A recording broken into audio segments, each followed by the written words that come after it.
नमस्कार. मी अनिता वस्त्रम मॅक्स वुमनमध्ये आपल्या सगळ्यांचं स्वागत आहे. आज आपण जरा वेगळी चर्चा करणार आहोत. आज मी नागपुरातल्या समाजसेविका, ज्येष्ठ समाजसेविका आणि संस्कृत पंडिता डॉक्टर रूपाताई कुलकर्णी बोधी यांच्या घरी आली आहे. त्यांना भेटायला, त्यांच्याशी चर्चा करायला. आज आपण जरा वेगळ्या विषयांवर चर्चा करणार आहोत. तर तुम्हाला नक्कीच आवडेल ही चर्चा. रूपाताई ह्या नागपूर विद्यापीठ मध्ये एकूण 38-39 वर्ष त्यांनी संस्कृत विभागीय प्रमुख म्हणून कार्यरत होत्या आणि 25 वर्षापेक्षा जास्त त्या सामाजिक कार्यात कार्यरत होत्या. तर त्यांच्याकडनं आपण खूप खूप खूप वेगवेगळ्या विषयांवर चर्चा करणार आहोत. रूपाताई, खूप खूप स्वागत आहे तुमचं मॅक्स वुमनमध्ये.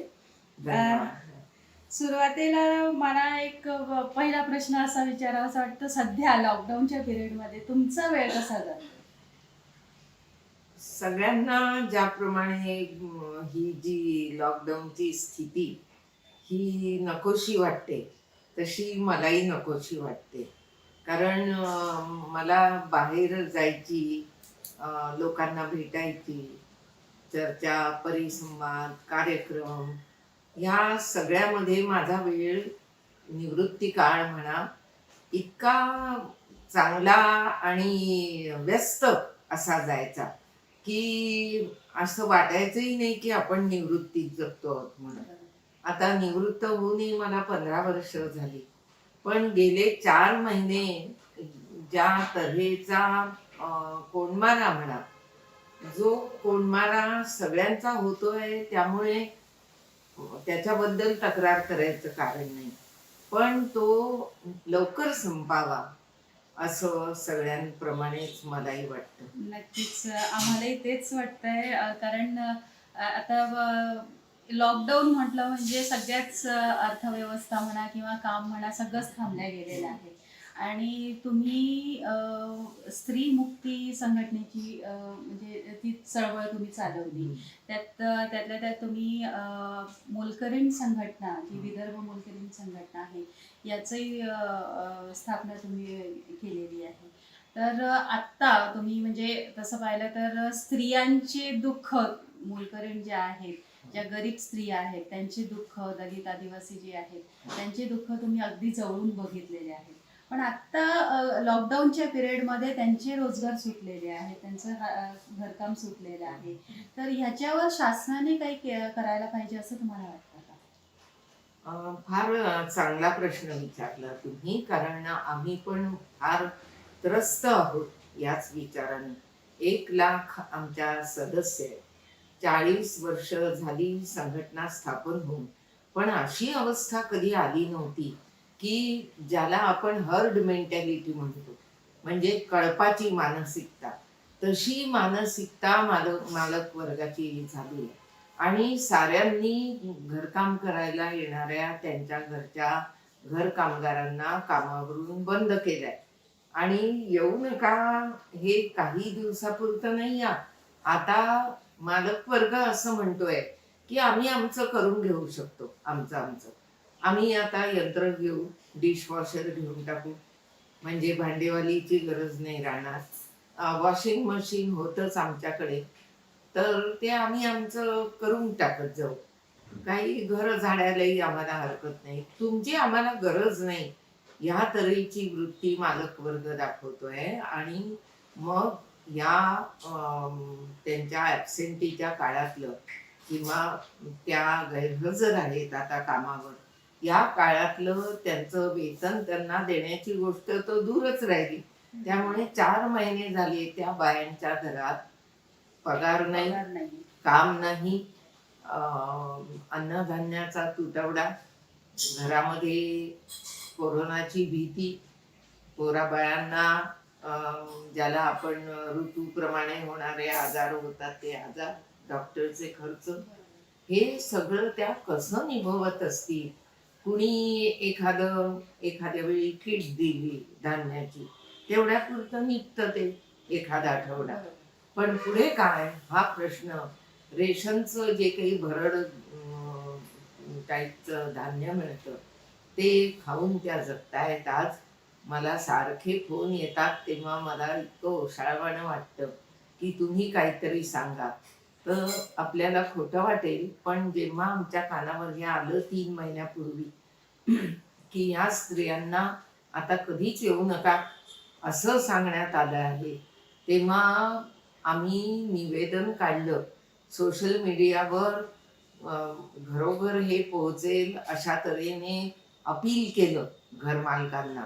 त्यानंतर मोठे मोठे जे नागपुरातले वृत्तपत्र आहेत त्यामध्ये प्रसिद्धीला दिलंय की घरकामगारांना कृपा करून अर्ध तरी वेतन द्या, पूर्ण नसेल द्यायचं तर त्यांना थोडं माणुसकीने मागवा, आपल्या घरातलं थोडंसं धान्य त्यांच्याकडे पाठवा किंवा त्यांना बोलवून ज्ञान द्या तुम्हाला कमीपणा वाटत असेल, पण माणुसकीने मागा.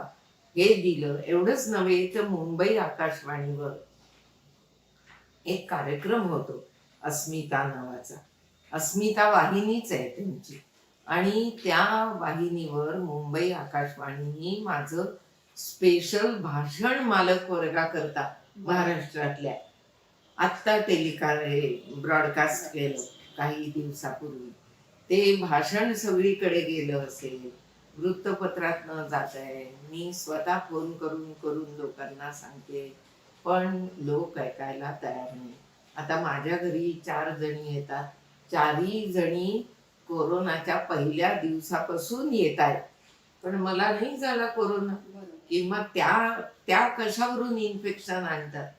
त्यांना स्वच्छतेची आवड नाही का? त्यांनाही वाटतं आपण चांगलं दिसावं, स्वच्छ राहावं. माझ्याकडे मला कुणालाही नाही सांगावं लागत. आणि चौघींनाही मी अंबाझरी पोलीस ठाण्याची पत्र मिळवून दिली स्वतःच्या सहीने. आणि माझ्या घरी त्या ह्याच्या बंदीच्या काळात सुद्धा, म्हणजे कर्फ्यूच्या काळात फक्त 10 दिवस नव्हत्या, तेव्हा मीच त्यांना नका येऊ म्हटलं. ते पोलीस वाटेल तसे बोलतात, तर तुम्ही नका येऊ. पण लॉकडाऊन हे कोरोनावर खरंच एक पर्याय आहे का असं वाटतं का तुम्हाला?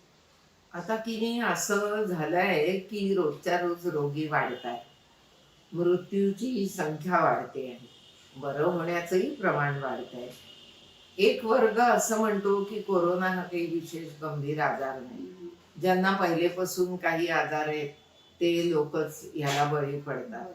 काही असो परिस्थिती, पण प्रत्येकाने आपापली काळजी व्यवस्थित घेऊन जर नियम अगदी काटेकोरपणे पाळले तर लॉकडाऊनची गरज राहणार नाही. लोकांनी गर्दी करणं, देवळात म्हणा, रेशनच्या दुकानात म्हणा, कुठेही लोक की नाही एकदम धावून जातात भाजी बाजारात. तर हे ह्या सवयी लोकांच्या अजून बदलल्या नाही. आपल्याकडे सोशल ट्रेनिंगची जास्त गरज आहे लॉकडाऊन पेक्षा, की प्रत्येक मोहल्ल्यात जाऊन स्वयंसेवक स्वतःच बनून लोकांना हटकायचं. जसे आमचे आयुक्त अगदी आदर्श आहेत या दृष्टीने. नागपूर मुंडे साहेबांनी खरंच म्हणजे त्या माणसाला मी नेहमीच सलाम करते की त्यांच्यामध्ये इतकं धैर्य आहे की कोरोनाच्या काळातही ते लोकांना भेटून भेटून घरात परत ढकलत होते. इतकी त्या माणसामध्ये कळकळ आहे. पण ते इतके शिस्तबद्ध आहेत, इतक्या छान पद्धतीने काम करतायत, पण तरी त्यांना विरोध करणारा एक वर्ग आहे. त्या वर्गाला त्यांची लोकप्रियता सहन होत नाही, पहिली गोष्ट. आणि प्रशासन जे खातं हे इतकं विचित्र आहे की त्यामध्ये की नाही हे असतं, हायरार्की असते. म्हणजे हा लहान, ह्याच्यापेक्षा हा मोठा, ह्याच्यापेक्षा तर कोण मोठं. मग महापौराला वाटतं मी याच्यावर आहे, आणि मग त्यांचा द्वेष करायचा आणि त्यांच्यावर वेगवेगळे खोटे आरोप लावून त्यांना. मला तर इतकं तेव्हा मनात येत होतं त्यांना भेटावं आणि म्हणावं मी तुमच्या बरोबर आहे, कारण स्त्रियांनाच उठवून दिलं त्यांच्या विरोधात. पण तो माणूस पक्का आहे, आणि त्याच्यामुळे आज जर कोरोना थोडाफार कंट्रोलमध्ये असेल नागपूरमध्ये तर तो त्याच्यामुळे मुंडे साहेबांमुळे मुंडे आहे असं वाटतं. अगदी 100%. नक्कीच. नाही, नक्कीच खूप छान त्यांचं कार्य चाललंय नागपुरात हो, आणि खूप त्यांनी शिस्तही लावलेली आहे नागपूरमध्ये. हो.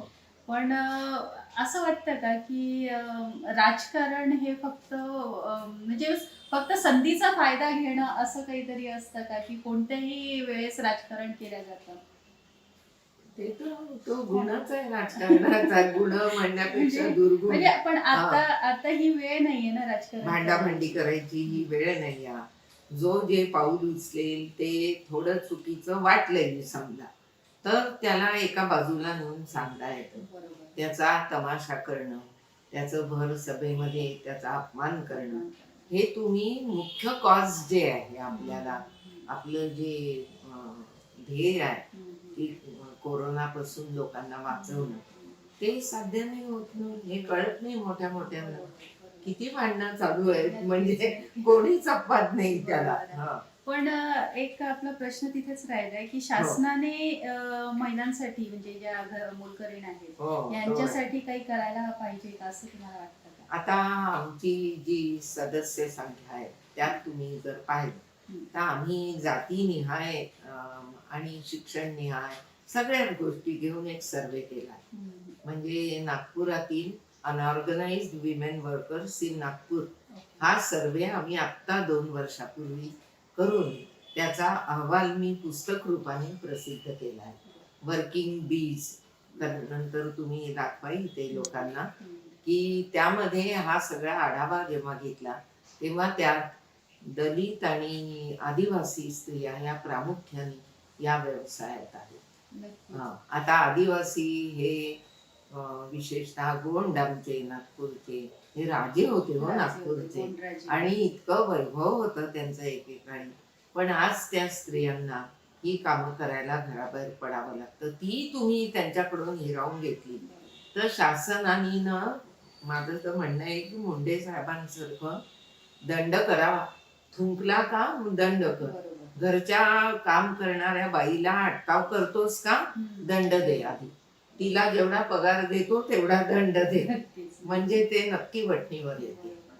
पण तरी सुद्धा आता सध्या आपण आता तुम्ही आदिवासींचा विषय काढला. हो, आदिवासी महिला या अजूनही मागासलेल्या आहेत. तर म्हणजे पाहिजे तेवढं प्रमाण नाहीये त्यांचं म्हणजे प्रगतीचं. प्रगतीच नाही आणि कोणत्याच क्षेत्रात कोणत्याच क्षेत्रात फारसं पुढाकार हो. देताना दिसत नाहीये. हो, तर ह्याच्यासाठी जनजागृती ही कमी पडतीये का काही असं तुम्हाला वाटतं का की आणखी काही ह्याच्यामध्ये सुधारणा केली पाहिजे? तो आदिवासी विकास विभाग जो आहे ना, तर ते लोक घोषणा खूप करतात. आता परवा कितीतरी कोटींची योजना आणली की प्रत्येक आदिवासी महिलेच्या खात्यामध्ये इतके हजार रुपये जमा होतील वगैरे, किंवा त्यांना शिक्षणाच्या संधी जास्त. आता येत आहेत मुली, मी पाहिल्या आहेत, माझ्या याच्यातही आलेल्या वैमानिक झाली आहे आदिवासी मुलगी. पत्रकारितेत आहेत त्या, किंवा आहेत क्षेत्रामध्ये पण प्रमाण कमी आहे. प्रमाण कमी आहे. आणि अजूनही शारीरिक कष्टाची कामं त्यांना जास्त करावी लागतात. ह्याचं एकच कारण आहे की शिक्षणाकडे जेवढं लक्ष द्यायला पाहिजे तेवढं लक्ष दिलं जात नाही. ती नवयुग विद्यालय काढली किंवा आणखी कोणती आदिवासी आश्रमशाळा काढल्या तर त्यांचं काम काही समाधानकारक पण नाही. आश्रमशाळा तसं पाहिलं तर नावाला आहेत असं वाटतंय, कारण आश्रमशाळेमध्ये पाहिजे तेवढं प्रमाण दिसत नाही. दिसत नाही. सुधारणा मुलींना दिसत नाही. पाठवायला तयार नसतात पालक नाव.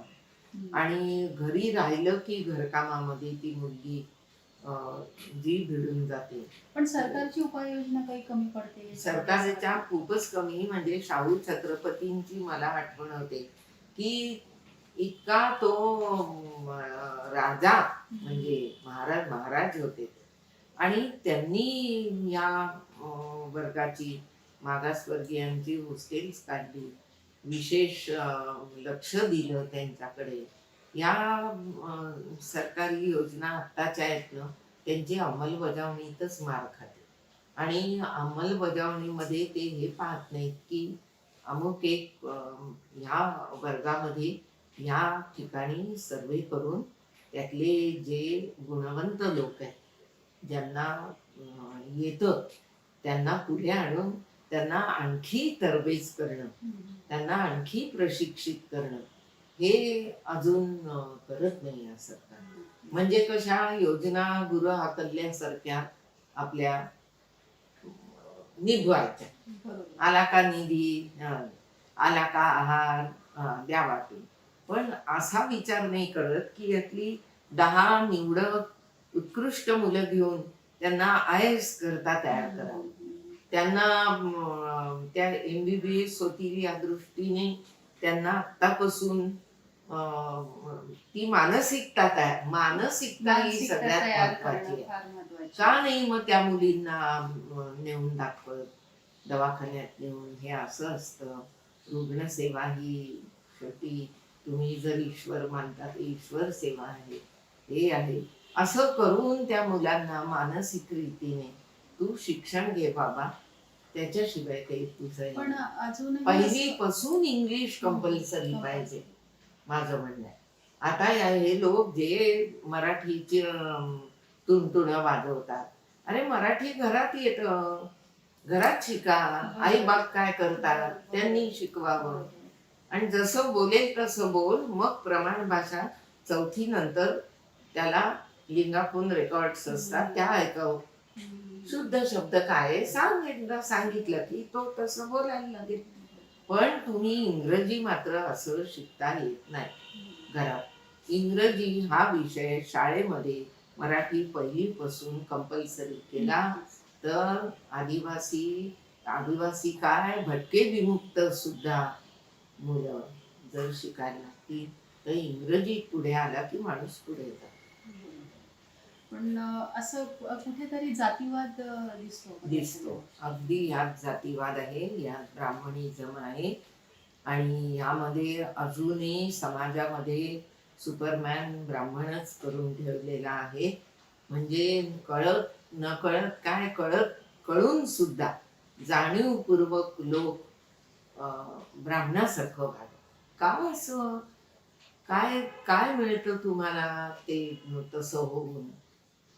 अरे तुम्ही हे पाहिलंय का की प्रत्येक माणसातली कपॅसिटी, इंडिव्हिज्युअलिटी ही वेगवेगळी असते. अमक्यानी अमक्यासारखं होऊन नाही निभत. ठीक आहे, तुम्ही ते भाषा बोलत असतील चांगली तर तुम्ही पण 4 कादंबऱ्या चांगल्या लेखकाच्या वाचल्या, तुम्हालाही कळून जाईल मराठी कसं चांगलं बोलतात. त्याकरता काही एवढी वेळ नाही, रोजचा पेपर वाचा. पण आजही काय झालेलं आहे की लोकांवर कळत न कळत ब्राह्मण श्रेष्ठत्वाचा मनूच्या काळातला, पेशव्यांच्या काळातला, ज्या काळामध्ये सती वगैरे प्रथा होत्या त्या काळातला 19व्या शतकातला तो प्रभाव अजूनही गेला नाही. अजूनही तो ब्राह्मणही स्वतःला श्रेष्ठ मानतो आणि इतर समाजही स्वतःला उगीच त्यांचा आता एक नवा परिवर्तनवादी प्रवाह आहे, विद्रोही. पण असं वाटतं का की आता सध्या तुम्ही नागपुरात राहता, आम्ही नागपुरात राहतो. नागपूर ही दीक्षाभूमी आणि संघभूमी अशा ह्या 2 गोष्टींसाठी ओळखल्या जाते. आणि त्यातल्या त्यात गोवळकरांनी संघाची स्थापना केली आणि बाबासाहेबांनी बौद्ध धर्माची दीक्षा पण दिली. त्यांनी स्वतःही घेतलं आणि भारताला एक संविधान पण दिला. तर ह्यातलं कुठेतरी एक वैचारिक संघर्ष किंवा वैचारिक लढा असं काही वाटतंय का तुम्हाला? आणि त्यातलं तुम्ही पण ब्राह्मण कम्युनिटी मधनं होते म्हणजे आता नाहीये. कारण तुम्ही 92 साली बौद्ध धर्म तुम्ही स्वीकारला. तर हे कसं, म्हणजे ह्याच्यावर तुमचा काय दृष्टिकोन आहे आणि काय सांगा तुम्ही? काय या 2 अगदी परस्पर विरुद्ध विचारसरणी.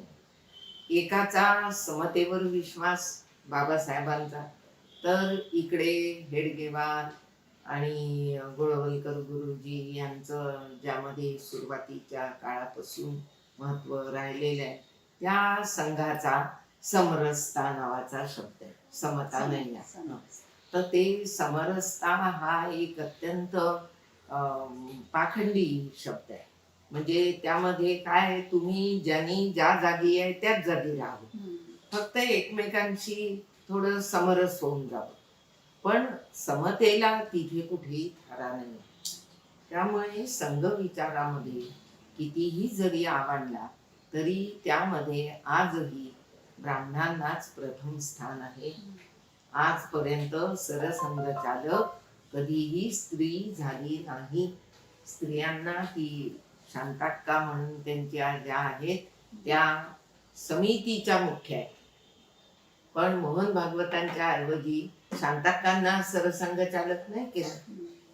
तर हा स्त्री पुरुष भेद, ब्राह्मण शूद्र भेद, मालक श्रमिक भेद, या भेदावरच सगळ्या संघीय विचारांचा, संघीय ऑब्लिक ब्राह्मणी इतकं ते सेम आहे.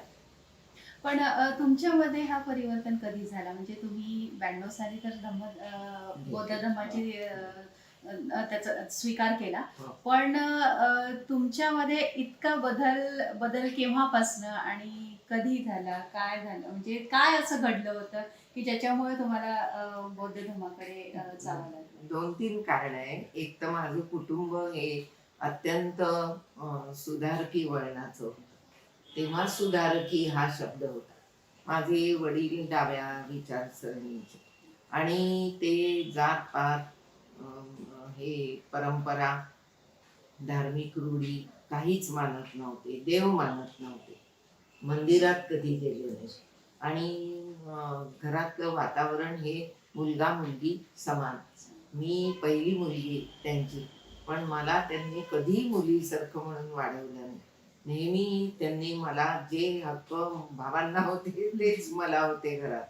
आणि संस्कार सगळे नास्तिकपणाचे आमच्यावर लहानपणापासून झालेले आणि त्यातही बुद्धिवादी. म्हणजे त्यांची विचारसरणीच माझ्या वडिलांची ही बुद्धिप्रामाण्यवादी होती. ते कुठलीही गोष्ट अंधश्रद्धेने स्वीकारण्याच्या विरोधात होते. म्हणजे डोळसपणे सायंटिफिक समोर नेचर. जायचं. हा, त्यामुळे हे सगळे लहानपणी संस्कार मिळाले. अशा लोकांच्या सहवासात त्यामुळे मी आले की त्यांचं मित्रमंडळ, आमचे काही नात्यातले लोक, आचार्य, दादा धर्माधिकारी वगैरे, तर हे सुद्धा परिवर्तनवादी विचारसरणीचे आणि संघविरोधी विचारसरणीचे मुख्यतः होते. आमच्या घरात संघाचं कोणी येऊ शकत नव्हतं. इतकं वातावरण हे बुद्धिप्रामाण्यवादी होतं. आणि अशा वातावरणात वाढले. मग मी पुढे कळायला लागल्यापासून मला नोकरी वगैरे लागल्यानंतर, PhD वगैरे मिळाल्यानंतर चळवळीत आले. आणि चळवळीत आल्यानंतर स्त्रीवादी चळवळीत जरी मी होते तरी तेव्हाही माझ्यावर ज्योतिबा फुले आणि बाबासाहेब आंबेडकरांचे संस्कार जास्त होते. आणि मी बौद्ध होण्याच्या आधीच आचार्य अश्वघोष, जे बौद्धांमधले खूप श्रेष्ठ पंडित आहेत, त्यांच्या वज्रसूची या पुस्तकाचं मी मराठीत अनुवाद आणि समीक्षा केली होती. लोकवाङ्मय प्रकाशनाने ते प्रकाशित केलं होतं. म्हणजे तेव्हा बौद्ध नव्हते मी, पुढच्या वर्षी झाले. पण हे संस्कार होते. आणि त्याच्या आधी म्हणजे 89 मध्ये आपल्या देशात आणि विशेषतः महाराष्ट्रात रिड्यूस इन हिंदुइझम या बाबासाहेबांच्या पुस्तकावर फार मोठं वादळ उठलं. त्यावेळी मी बाबासाहेबांच्या बाजूनी लेख लिहिला आणि रिड्यूसच्या काळात मी जो हिरिरीने भाग घेतला आणि मला जी साथ मिळाली आंबेडकरी विचारांच्या आणि आंबेडकरी काय म्हणू आपण त्याला, अनुयायांच्या सगळ्या संघर्षाची मला साथ मिळाली. त्यांनी मला आपलंसं केलं. त्या सगळ्याचा परिणाम माझ्यावर असा झाला की मी त्यांच्या साहित्याचं सर्व खंड विकत घेतले. त्यांची मी कोणत्या कोणत्या ज्या ज्यावेळी जे जे भाषण द्यावं लागलं त्या निमित्ताने बाबासाहेबांचं आणि फुलेंचं वाचन झालं आणि मनामध्ये पक्का अँटी कास्ट होण्याचा किंवा डी कास्ट होण्याचा विचार मनामध्ये प्रबळ झाला. आणि मग कसं डी कास्ट व्हायचं? कारण मी जर म्हटलं की मला काही दिवस ओबीसी म्हणून राहायचंय, हा. तर राहू देईल का कोणी मला? ती आपल्याकडे तरतूदच नाही. मी जर म्हटलं की मला काही दिवस आदिवासी म्हणून राहायचंय, तर ती आपल्याकडे पद्धतच नाही. तशी काही सोय नाही. जात ही मेल्याशिवाय जात नाही. त्यामुळे जाती तर बदलता येत नव्हती मला. मग काय करता येईल? मग मी असा विचार केला की जो विचार समतेवर आधारित आहे, आपण जर समता मानतो तर आपण देखील काय हरकत आहे बौद्ध धर्माची दीक्षा घ्यायला. आणि म्हणून बाबासाहेबांनी पण म्हटलं होतं की मी हिंदू म्हणून जन्मलो जन्मे पण हिंदू म्हणून मरणार. नाही. तसंच मला तसंच तुमचं पण हो की जन्मता चिकटलं ब्राह्मण्य, पण ते काही आपला अपराध नाही. तो ज्या आईच्या पोटी आलो तिला समाज ब्राह्मण समजत होता, त्यामुळे आपल्यालाही आपोआप ते चिकटलंय. ते आपण सोडू तर शकतो, कारण जुन्या काळी बाई ही धर्म जसा धर्मात ती प्रवेश नव्हती करू शकत कुठल्याही, तिच्या मनाने नवऱ्याचा धर्म तो तिचा धर्म, तसा ती धर्म सोडूही नव्हती शकत. पण मी म्हंटल आपण स्त्री असलो म्हणून काय झालं, आपण योग्य जीवन मार्ग निवडला पाहिजे. म्हणजे तुम्ही एका प्रकारे बंडखोरी करणं आवश्यक आहे. पण ह्याचा विरोध झाला का? हो, विरोधही झाला आणि स्वागतही झालं, दोन्ही. बरोबर, कारण इतकं एक प्रखर पाऊल उचलणं म्हणजे त्याला थोडा विरोधाला त्याला त्यांनी खळबळ माजली समाजात. बरोबर आहे. तर ह्याच्यामध्ये मग आता जे आहे असं, आता आदिवासींचा पण आपल्या बहुजनांचा पण एक मुद्दा आपण घेतला होता, तर ह्याच्यात आता सगळंच खाजगीकरण होत आहे. तर आरक्षणावर ह्याचा काही परिणाम होतोय का? म्हणजे असं वाटतंय का तुम्हाला की जे काही खाजगीकरण होत आहे ते आरक्षण संपवण्यामागचं एक षडयंत्र आहे का? काय झालं की 91 साली खाऊजा आलं आपल्या देशात. खाऊजा म्हणजे खाजगीकरण, उदारीकरण आणि जागतिकीकरण, त्याला खाऊजा म्हणायचे.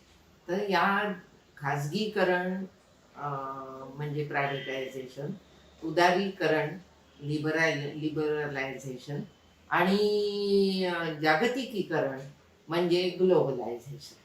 तर ह्या तिन्हीमुळे सगळी पूर्ण अर्थव्यवस्थेची घडीच पालटून गेली आणि त्यामध्ये खाजगीकरणावर इतका भर दिला गेला की शासनाला जवळपास काही कामच उरलं नाही.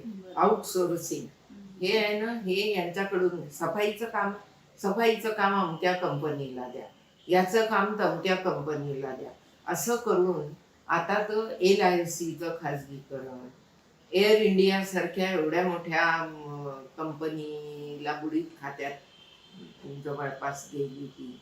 तर हे जे खाजगीकरण आहे, यामध्ये जे खाजगी कंपन्यांचे कॉर्पोरेट क्षेत्रातले जे मालक आहेत त्यांनी म्हणजे जाहीरच केलंय की आम्हाला काही रिझर्वेशनची प्रक्रिया लागू नाही, आम्ही काही SC ST ना भरती करायला बांधील नाही. मनमोहन सिंग जेव्हा प्रधानमंत्री होते तेव्हा त्यांना आम्ही एक पत्र पाठवलं होतं सामाजिक कार्यकर्त्यांनी म्हणून की तुम्ही खाजगी क्षेत्रांना बाध्य करा, SC ST VJNT OBC या सगळ्यांना त्यांच्या प्रमाणात भरती करण्यावर. तर तेव्हा मनमोहन सिंगांनी ते ऐकून हा फतवा काढला होता की खाजगी कंपन्यांमध्ये सुद्धा आरक्षण लागू झालं पाहिजे. पण आता नाही, हा बजाज कोण तो मोठा इंडस्ट्रियलिस्ट, बजाज ऑटो हे वाला, काय नाव त्याचं, जमनालाल बजाजचा मुलगा, नाव नाही आठवत आता मला. पण तो जो बजाज आहे त्यांनी तर हे खुलेआम म्हटलंय की कोण येतं या समोर आणि मला माझ्यावर टाकून पहा बंधन की मी SC ST OBC या सगळ्यांची भरती केली पाहिजे म्हणून करूनच पहा तुम्ही मग मी काय करतो पहा. पण ते बिलकुल मानायला तयार नाही. पण आता डिक्की सारखी एक संघटना निघाली आहे ती आहे दलित इंडियन चेंबर्स ऑफ हा, commerce and Commerce industries. Industries. त्यांनी मात्र यांना बोलवलं. टाटा आले त्यांच्या बाजूने आणि टाटांनी त्या लोकांना साथ दिली. टाटा हे पहिल्यापासून उदारमतवादी आहेत आणि ते हा नियम पाळतात. नाही पण असं होत आहे की म्हणजे असं संविधानाशी छेडछाड होत आहे असं वाटतंय का तुम्हाला? संविधानाशी छेडछाड तर खूप प्रकारे सुरू आहे. म्हणजे देशामध्ये साधू संतांना जे प्रमाणाबाहेर महत्व आहे. 140 साधू संत परवाच्या राम मंदिराच्या शिलान्यासाला आले होते पायाभरणीला. भूमिपूजन काय म्हणतात तेच त्याला. आता त्याच्यावरच आपण येणार होतो. हम्म. आता लॉकडाऊनच्या पिरियडमध्ये मंदिराची जास्त आवश्यकता आहे की हॉस्पिटल्सची? एक तर एक वर्ग असा आहे जे म्हणतात आहे की मंदिरापेक्षा हॉस्पिटल्सची जास्त आवश्यकता आहे. बरोबर आहे. तर तुम्हाला काय वाटतं की आता ह्या पिरियडमध्ये लॉकडाऊनच्या पिरियडमध्ये भूमिपूजन करणं हे महत्वाचं होतं? नाही, हा अगदीच कमी महत्वाचा 1% ही ज्याला महत्व देऊ नये असा कार्यक्रम होता. आणि धर्म तुम्ही आपल्या घरातही पाळू शकता. तुम्ही रामभक्त असाल तर घरातही रामाची भक्ती करू शकता. त्याकरता ते जन्मस्थान, मग त्याची ती जुनी लढवलेली कोर्ट केस, मग आत्ता तो दिला निवाडा की त्याच्यावर तुम्ही उभारणी सुरू करू शकता. बहुजन आघाडीची आहे. आणि आपले केंद्रीय मंत्री रामदास आठवले किंवा आपले गायक कलाकार आनंद शिंदे यांनी त्याच्यावर वक्तव्य केलं होतं की उत्खननामध्ये बौद्धांची मूर्त्या सापडल्या. तर आणि आंबेडकरांनी हाही म्हणजे एक भाष्य केलं की सुप्रीम कोर्टाने जो निर्णय दिलाय तो भावनेच्या आधारावर दिलेला आहे. त्याच्यावर तुमचं मत काय? आणि हे अगदी उघड आहे. हो, म्हणजे ज्युडिशियरीवर टीका करणं हे संविधानाला धरून नाही असं जरी असलं तरी शेवटी ती माणसंच आहेत आणि हे अनेक वार आतापर्यंत सिद्ध झालंय की ज्युडिशियरीमध्ये पक्षपात झालेला आहे आणि तिथे पक्षपात होतो.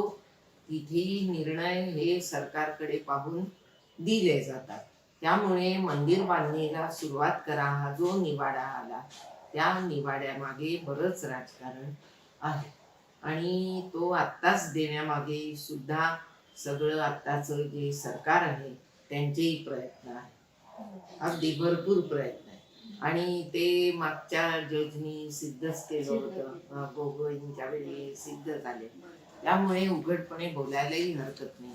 आणि यामध्ये ह्या लोकांनी काय केलं आहे की जे याविरुद्ध आवाज उठवतात या गव्हर्नमेंटने त्यांनी देशद्रोहाचा एक कायदा केला आहे आणि त्या कायद्याला क्षमाच नाही म्हणजे त्याच्यात त्यांनी जन्मठेप आणि फाशी सारखी शिक्षा दिली. आणि कोण देशद्रोही जो गव्हर्नमेंटच्या एखाद्या जाचक निर्णयाविरुद्ध बोलेल तो देशद्रोही म्हणून अनेक लोकांना त्यांनी माओवादी ठरवून तुरुंगामध्ये टाकले. आणि त्या विषयावर खूप बोलता येऊ शकतं पण अनेक बुद्धिमान माणसं आज तुरुंगात खितपत पडली आहे. तर हा देशद्रोहाचा कायदा त्यांनी इतका काही जाचक करून टाकला आहे की त्याला घाबरून लोक सगळे निर्णय जे देतात ते पक्षपाती निर्णय दिले जातात आणि आपल्या विरुद्ध कारवाई होऊ नये बा ह्या भीतीने कोणी बोलत नाही. त्यामुळे अभिव्यक्तीचं स्वातंत्र्य जे संविधानात पहिलं दिलेलं आहे, उपासनेचं स्वातंत्र्य, देशात कुठेही राहण्याचं स्वातंत्र्य, ते त्यांनी काश्मीरचं 371 कलम काढून टाकून तेही त्यांनी काय संविधान भंग केलेलं आहे एका पद्धतीने. तर ही जी पावलं ह्या सरकारने ताडकन उचलली, नोटाबंदी, हे या सगळ्या मागे एक दहशत निर्माण करण्याचा हे आहे. आणि तो त्यांच्या वाक्यातून दिसून येतो. आजच एका स्थानिक पेपरमध्ये आलेला लेख आहे भारताचा त्रिकोणी विरोध या नावाचा. त्यात तर त्यांनी उघड उघड सामाजिक संघटनांना धमकी दिलेली आहे, कम्युनिस्टांना धमकी दिली आहे, आणि तिसरं म्हणजे यांना मुस्लिमांना धमकी दिली. पण असं आहे का की असं वाटतंय तुमच्या मते असं वाटतंय का की पूर्ण देशभर यांना हिंदुझम करायचं आहे? हो, हिंदू राष्ट्र निर्मिती हा त्यांचा संकल्पच आहे. ते वारंवार म्हणतायत की सांस्कृतिक राष्ट्रवाद या नावाखाली शेवटी हिंदू राष्ट्र कल्पना आम्ही कधी सोडणार नाही. आणि राम मंदिराची उभारणी ही त्याचाच एक आमचा विजय आहे.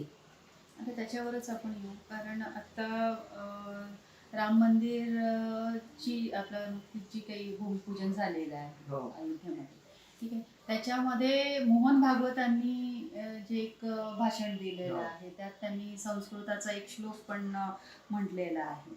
तर त्या श्लोकामध्ये असं म्हणजे तुम्ही बरंच आता एक तुमचा लेखही आम्ही वाचलेला आहे, त्यात तुम्ही त्याच्यावर विश्लेषण पण केलेलं आहे.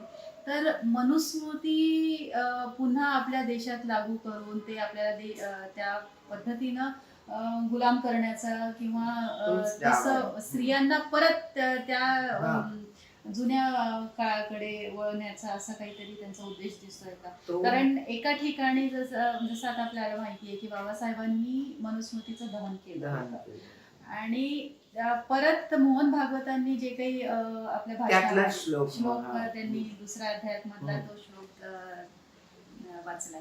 तर ते परत मनुस्मृती लागू करण्याचं त्यांचं ध्येय आहे का? असं तोच वाटतं. प्लॅन आहे त्यांचा की संविधानाला आम्ही मानत नाही. ते संविधान हे आता आउटडेटेड आहे. आणि आज गरज आहे, काय म्हणाले मोहन भागवत, की 2 मार्ग सगळ्या लोकांनी पाहिले. कोणते 2 मार्ग?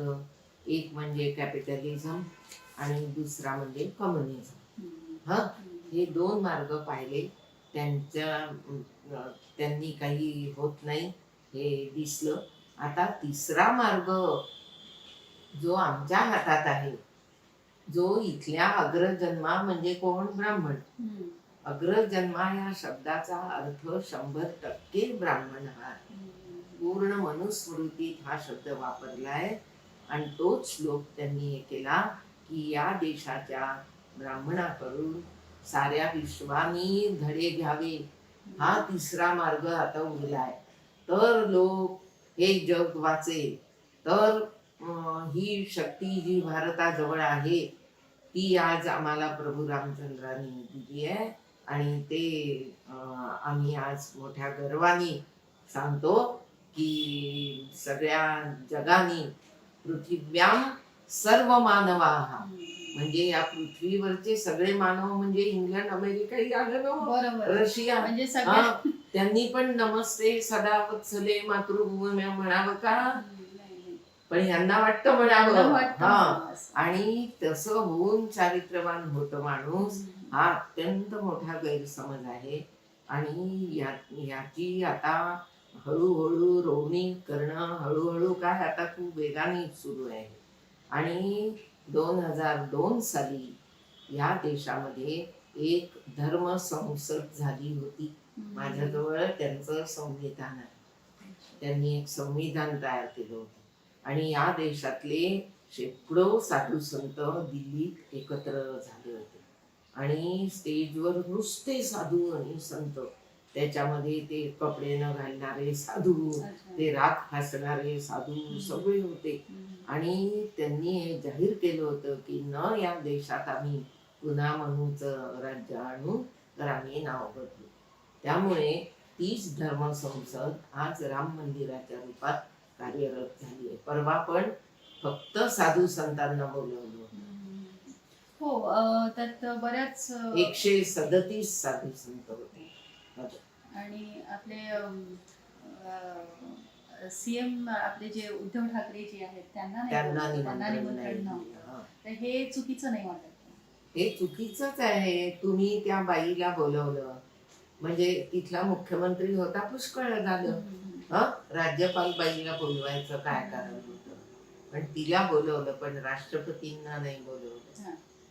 राष्ट्रपतींना नाही बोलवलं. म्हणजे हे काय वाटतं, हे एक षडयंत्र वाटतं का? हो, त्यांचा जो अंतर्गत ग्रुप आहे, जो सगळी धोरणं ठरवतो, जो सगळी रणनीती आखतो, तोच बोलवला आहे. त्यामध्ये जे सम्मिलित असतात तेच त्या ठिकाणी बोलवले गेले आणि तो कंपूशाही म्हणतो आम्ही याला. आणि या कंपूशाहीच्या माध्यमातून आता लोकशाहीला हळूहळू या देशातनं हे करायचं, बाहेर काढायचं, घालवून द्यायचं, हे बहिष्कृत करायचं, हे षडयंत्र आहे. पण खरंच लोकशाहीला बाहेर काढता येईल का? नाही, पण या पद्धतीने काढता येईल ना. धर्म जर तुम्ही राजकारणात आणला, धर्माचं इतकं त्यांनी पॉलिटिकल वापर केला. काय आहे हिंदू शेवटी धर्म आहे ना. मग त्या एका धर्माचं हे राष्ट्र आम्ही करणार. मग राम कोण होता? तर राम हिंदू धर्माचा हा ध्वजा हे करणारा हा एक मर्यादा पुरुषोत्तम होता. म्हणून त्याला तुम्ही लक्ष द्या, त्याला कशी मूर्ती दाखवतात रामाची. मी त्या काळात भाषणं द्यायची, तेव्हाही मी म्हणायची हे रिड्युसिंग हिंदुइझम मध्ये राम आणि कृष्णाचंच रिडल होते. तर त्यामध्ये मी बोलायची की हा जो राम आहे या हिंदुत्ववाद्यांचा, तो सीतेबरोबर बसून छान सिंहासनावर गोरा गुलाबी गुलुगुलू हसतोय असा राम नाही. हा असा धोतर कसलेला, हाती धनुष्यबाण घेतलेला, एक पाय पुढे आणि एक पाय मागे अशा पवित्र्यात युद्धाच्या उभा आहे. त्याच्यावरूनच तुम्ही ओळखाल की हा हिंदुइझम हे आता यांचं टार्गेट आहे. आणि गोळवलकर गुरुजींनी 1946 साली we the people of India our nationality defined नावाचं पुस्तक लिहिलं. त्याचा अनुवाद आम्ही असा झाला. आम्ही तो आहे माझ्याकडे. तर या पुस्तकामध्ये त्यांनी असं म्हटलं की या देशामध्ये जे सारे बाकीचे धर्म आहेत, म्हणजे ख्रिश्चन, मुस्लिम, पारशी, जैन, बौद्ध, या सगळ्यांनी हिंदू परंपरांप्रमाणे जगलं पाहिजे. तो जीवनमार्ग आपला मानला पाहिजे. हे जर त्यांना करायचं नसेल तर त्यांनी या देशातून चालता व्हावं. तेच आता 50 वर्षांनी प्रत्यक्षात आणतात. म्हणजे आता तेच आता मनुस्मृती परत आणण्याचं यांचं एक हे काय म्हणतात कारस्थान म्हणावं ते असं एकंदरीत तुम्हाला असं वाटतं की तर ते खरंच मनुवाद ह्या देशात लागू होईल असं खरंच वाटतं का? कारण इकडे विरोध करणारा एक आहे आणि ते त्या विरोधकांच्या सगळ्यांच्या म्हणण्याला जुगारून शेवटी ते राम मंदिर 3 मजली उभारतात. आता ते सत्तेत आहे म्हणून असं वाटतं. ते सत्तेत नव्हते तेव्हापासूनच ते करताय. ते जेव्हा त्यांचे 2 मेंबर होते पार्लमेंट मध्ये तेव्हाही संघ व्यायला नाही केली. संघाचं काम सुरूच होतं. बरोबर, ते संघाचं काम सुरू होतं. पण सत्तेत आल्यापासून जास्त यांचं म्हणजे याच्याकडे आता करून घ्यायचं. जे त्यांचं प्लॅनिंग आहे त्या त्या गोष्टी साध्य करून घ्यायच्या. हातात सत्तेचा गैरवापर करतात का असं? हो, अगदी योग्य शब्द वापरला तुम्ही. सत्तेचा उपयोग हा जर का त्यांना खरा बहुजन आणि सगळे जे कोणी देशातले गरजू लोक आहेत त्यांच्याकरता करायचा असता तर त्यांनी राम मंदिराचा सोहळा एवढा खर्च करून केलाच नसता. एकीकडे सगळे म्हणतात ना की आपल्या घरात करा उत्सव साजरे वगैरे, पण हे घरात करणं आहे का? हे तर तुम्ही जाहीररित्या केलं तर ते प्रतीक निर्माण करून ठेवायची ना समाजात. आणि आज संघाला मानणारा खूप मोठा वर्ग आहे. त्यांची संख्या ही हिंदुत्वाला विरोध करणाऱ्यांपेक्षा जास्त जास्त आहे. आणि ह्याच्यावर आता इतकं भूमिपूजनवर इतका खर्च करण्यात आला, हो. तो तुमच्या दृष्टीने खरं नक्कीच योग्य नव्हता. आमच्या दृष्टीने तो योग्य नव्हता असं आम्हालाही वाटतं. पण तोच पैसा जर आत्ताच्या पिरियडमध्ये, जे लॉकडाऊनच्या पिरियडमध्ये सगळ्या लोकांना पाहिजे आहे, हो. तर त्यांना जर मिळालं असतं तर त्यांना एक आर्थिक मदत झाली असती असं वाटतं का तुम्हाला? केव्हाही झाली असती. म्हणजे मजूर आपापल्या गावी जायला निघाले तेव्हा त्यांना पायी जावं लागलं. शेकडो मैल चालत गेले ते. म्हणजे काही गर्भवती बाया रस्त्यात बाळंतीण झाल्या. बाळंतीण झाल्या. इतकी वाईट अवस्था त्यांच्यावर येईपर्यंत यांनी काही थोडीफार व्यवस्था केली, पण काही अफवाई उठवून दिल्या, ट्रेन सुरू करतोय हे, आणि मग काय धिंगाणे झाले आपण पाहिलं. तेव्हा या सगळ्यांच्या एकतर नोकऱ्या सुटल्या, मुंबईत राहणं परवडत नव्हतं, त्यामुळे आपापल्या गावाला जाऊन आता ते काय करत असतील हा प्रश्नच आहे ना. नक्कीच. आणि गावात कोण भीक देणार? गावात कोण त्यांना पैशाचा पुरवठा करणार? कसे जगत असतील ते, याचा काही विचार. शेतीवर जातील तर हे एवढे एकदम आलेला लोंढा हा कसा तिथे ऍडजस्ट होईल? म्हणून हे करण्यापेक्षा काही कौशल्य विकासाची केंद्र निर्माण करून त्यांना काही कामधंदा पुरवठा करणं, त्यांना पुन्हा सन्मानाने गाड्या पाठवून, बसेस पाठवून हा खर्च तिकडे नसता करता आला. शेकड्यांनी बसेस पाठवता आल्या असत्या गावोगाव. पण तो कोण तो सूद, सोनू सोनू सूद जर करू शकतो तर यांना का नाही करता येत ते? पण असं वाटतंय का की जर हे वेळेत जर काही पाऊल उचलले असते, जर इंटरनॅशनल फ्लाईट्स बंद केले असते, तर आपल्या भारतात इतकं पसरलं असतं का? किंवा स्क्रीनिंगची व्यवस्था प्रॉपर केली असती तर ह्याला काहीतरी थांबवता आलं असतं का काही प्रमाणात? ते जे चायनामध्ये म्हणतात असं की हा व्हायरस तयार केला गेला मुद्दाम, तर काही शक्य आहे त्यांच्या बाबतीत. म्हणजे पण त्याला आपल्या देशात तो आलाय हे कळेपर्यंतच खूप वेळ गेला. आणि हे अशा तऱ्हेचं व्हायरल इन्फेक्शनमुळे लोक आजारी पडतायत एका पाठोपाठ हे कळायला खूप उशीर झाला. हो, पण याच्या मागे काहीतरी एक प्री प्लॅनिंग असं काही वाटतं का? कारण आता त्यावेळेस ट्रम्पचं पण स्वागत करण्यात आपली केंद्र सरकार व्यस्त होती. तर तुमचं काय त्याच्यावर मत? नाही, ते तर अगदी म्हणजे तो मूर्खपणा मला वाटला की ज्या अमेरिकेमध्ये त्याच्याविषयी इतकं वाईट बोललं जातं त्या ट्रम्प विषयी, त्याला तुम्ही इतक्या सन्मानाने रेड कार्पेट अंथरता, त्याच्याकरता त्याला गळाभेट देता, हे सगळं अत्यंत चुकीचं हे मोदी वागले. आणि दुसरीकडे देशात हा चोर पावलांनी शिरलेला हा रोग इतका पसरू दिला, त्याच्यावर ह्या सगळ्या ही जनता जी काम करत होती त्यांना वेगळे उद्योग पुरवून त्यांच्या त्यांच्या गावामध्ये पेमेंटची व्यवस्था करून, वाहनांची व्यवस्था करून ह्या सगळ्यावर केंद्रित नसतं करता आलं.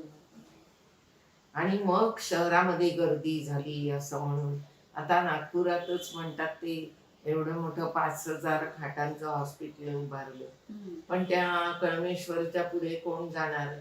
आजारी पडलेली व्यक्ती काय एवढी पायी चालत जाऊ शकेल का? एक अजून एक प्रश्न माझ्या मनातला आहे, तुमचा बौद्ध धर्मावर फार गाढा अभ्यास आहे, सखोल अभ्यास आहे. गाड्या नाही म्हणता येणार. त्यानंतर एक सखोल अभ्यास आहे. त्यात मला वाटते एक मानव आणि देव या असं एक पुस्तकही तुम्ही लिहिलेलं आहे. हा, ते खूप खूप हा. वर्षांपूर्वी बरं, लिहिलं. आपण देवाची संकल्पना. पण आता रिसेंटली एक दावा करण्यात आला की गौतम बुद्ध हे जे होते हे नेपाळ मध्ये जे लुंबिनी आहे तिथे त्यांचा जन्म झालेला हो. आहे. तर त्यांनी दावा केला की ते नेपाळी आहेत म्हणून. आता तेव्हा लुंबिनी 2500 वर्षापूर्वी नेपाळमध्ये होती त्यांनी का? फॉरेन मिनिस्ट्रीला पण पत्र दिलंय. हो, ते अतिशय उचापत्या करतायत सध्या. कारण नेपाळला चीननी भडकवलेलं आहे भारताविरुद्ध. आणि जरी बुद्ध हे लुंबिनीला जन्म झाला, खरं तर त्यांचा जन्म रानात झाला. बरोबर. लुंबिनीतही प्रॉपर झाला नाही का? बरोबर. त्या वनविहाराला निघाल्या होत्या मायादेवी, तेव्हा त्यांचा जन्म झालाय. आणि पुढे त्या पुन्हा आल्या ना परत कपिलवस्तूला. बरोबर. कपिलवस्तूला त्या बाळाची वाढ झाली. आई राहिली नाही त्याची, पण त्याची वाढ कपिलवस्तूला झाली. आणि तिथून मग त्यांनी काही कुठे नेपाळमध्ये थोडी गेले, ते गेले गयेला. निरंजना नदीच्या काठी त्यांनी तपश्चर्या केली, ध्यान केलं. आणि एवढे 6 वर्ष बाहेर राहून त्यांनी जे ज्ञान मिळवलं, त्यानंतर ते बुद्ध झाले. म्हणजे ते बुद्ध कुठे झाले? भारतात झाले. आजचा जो बिहार आहे तो विहार आहे मुळातला. आणि त्या ठिकाणी जे बुद्ध विहार होते मोठ्या प्रमाणात, त्यामुळे त्याला बिहार हे नाव पडले. त्यामुळे बिहार ही कर्मभूमी होती बुद्धांची. आणि तिथूनच त्यांनी सगळ्या ज्ञानप्राप्तीचा उपयोग हा, मग ते हिंडले, खूप फिरले. ते 35 वर्षाचे होते तेव्हा बुद्ध झाले. आणि त्यानंतर 45 वर्ष ते फिरले आहेत भारतभर. मग ते काय कुठे नेपाळला जाऊन बसले का? म्हणजे याच्यावर एक राजकारण होताना दिसतंय. अगदी उघडपणे. बरं, आता एक परत आपण एक थोडंसं आपण याच्यावर बोलू. मोहन भागवतांवर तुम्ही इतकं मोठं विश्लेषण केलं. हो. तर त्यात म्हणजे इतकं मोठं विश्लेषण करण्यामागे तुम्हाला म्हणजे नेमकं कारण काय दिसतंय त्याच्यामध्ये? नाही, माझ्या डोक्यात तिडी कुठली ते ऐकल्यावर, की आजही या 21व्या शतकात हा माणूस म्हणतोय की या देशातले ब्राह्मणच सर्वश्रेष्ठ आहे आणि त्यांच्याकडून सगळ्या जगाने धडे घ्यावे आणि तो मार्ग आमच्यापाशी आहे आणि आम्हाला रामाचे आशीर्वाद आहेत त्याच्यावर.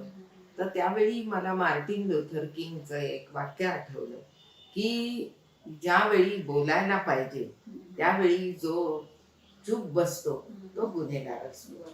त्यामुळे मला वाटलं आपण जर गुन्हेगार ठरत नसू तर आपण याच्यावर लोकांना लिहिलं पाहिजे. मग कोणताही पेपर हे छापायला तयार नव्हता.